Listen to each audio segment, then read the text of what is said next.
তাকে আমি পাগলের মতো ভালোবাসতাম। সে অন্য কারো কাছে অসুন্দর হলেও আমার কাছে ছিল অত্যন্ত সুন্দর রমণী। আমি তার ব্যাকগ্রাউন্ডও জানতাম, তার অতীতও জানতাম।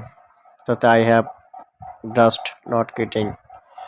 আমি তাকে নিয়ে কখনো মজা করিনি। আমার একমাত্র দুঃখের কথা হলো আমি আমার ভালোবাসা তাকে বোঝাতেই পারিনি। আমি প্রেমিক হিসেবে সত্যি ব্যর্থ, কারণ তার থেকে আমি অল্প কিছুদিনের ছোট ছিলাম।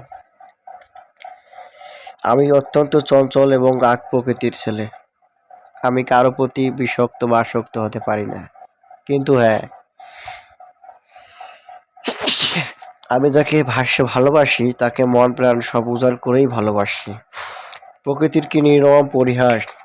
যাকে ভালোবাসি তাকে পাওয়ার জন্য কত কিছুই না করতেছি, কিন্তু তার ভালোবাসা কখনো পেতে পারতেছি না।